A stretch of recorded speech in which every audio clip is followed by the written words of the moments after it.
Speaking of the devil, napakaliit talaga ng mundo.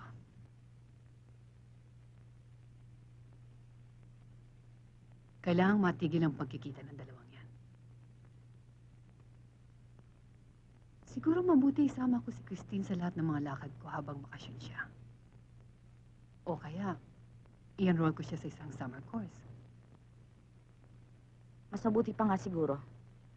Dahil mahirap ipaliwanag kay Christine kung bakit ayaw mo kay Mark.